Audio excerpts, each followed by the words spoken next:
തുർക്കി സൈന്യത്തെ ഗസയിൽ അനുവദിക്കില്ലെന്ന് ഇസ്രായേൽ.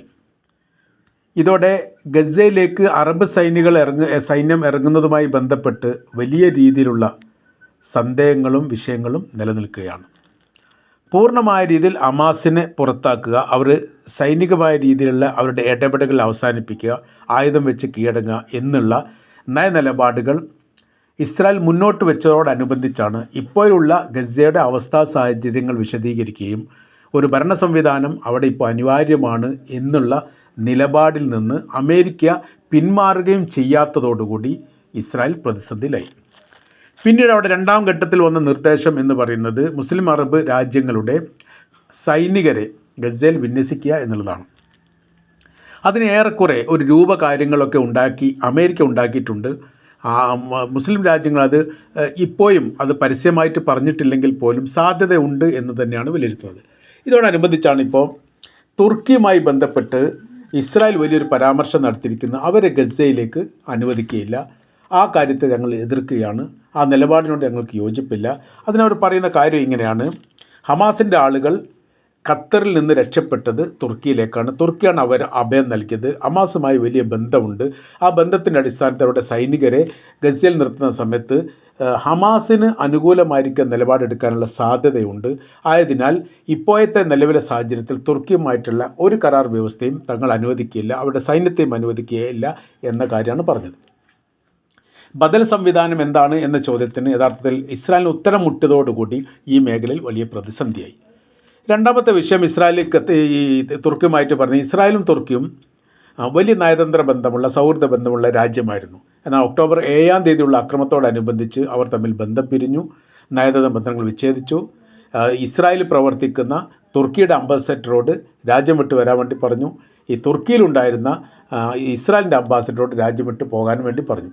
മാത്രമല്ല UN സഭയിൽ ഇസ്രായേൽ പ്രധാനമന്ത്രി നെതന്യാഹുവിനെ ഭീകരവാദിയാണ് എന്ന് പ്രസ്താവിച്ചതും ഏക രാജ്യമാണ് അത് തുർക്കിയുടെ പ്രസിഡന്റ് റജബ് തയ്യിബ് എർദോഗാനാണ്.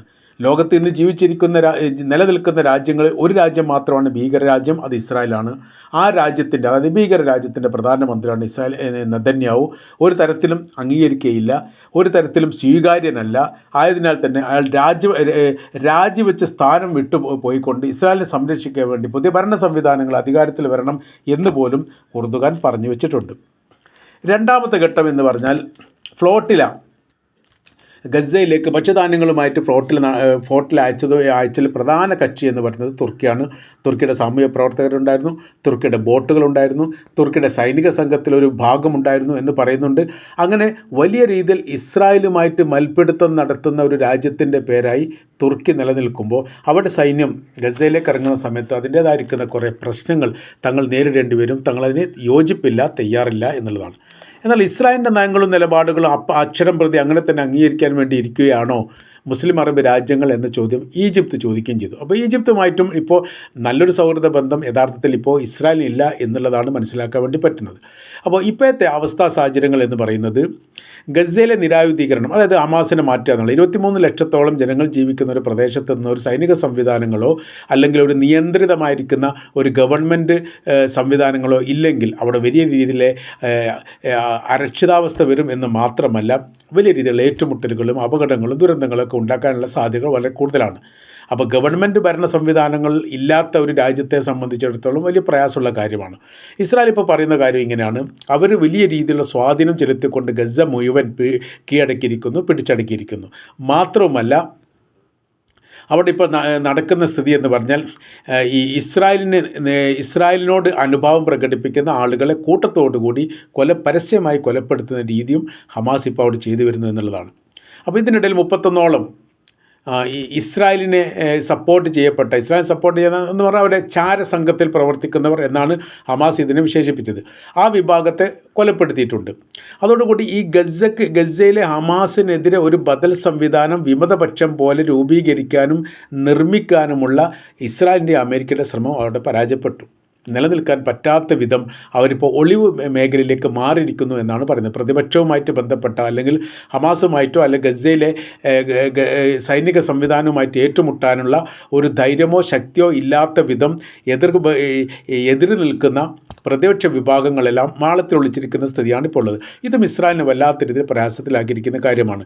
യുദ്ധവിരാമത്തോടു കൂടി ഹമാസിൻ്റെ ഭരണത്തെ പീതെറിഞ്ഞുകൊണ്ട് പുതിയൊരു ഭരണ സംവിധാനം തങ്ങൾക്ക് അനുകൂലമായിട്ട് ഉണ്ടാക്കാൻ സാധിക്കുമെന്നോ അതല്ലെങ്കിൽ അതിൻ്റെ കൂടെ നിയന്ത്രണങ്ങൾ നേരിട്ട് ഏറ്റെടുക്കാൻ വേണ്ടി സാധിക്കുമെന്നോ ഇസ്രായേൽ കണക്ക് കൂട്ടിയിരുന്നു. ആ കണക്കെല്ലാം പിഴച്ചു പോയിരിക്കുന്നു, തെറ്റിപ്പോയിരിക്കുന്നു എന്നാണ് ഇപ്പോൾ മനസ്സിലാക്കാൻ പറ്റുന്നത്.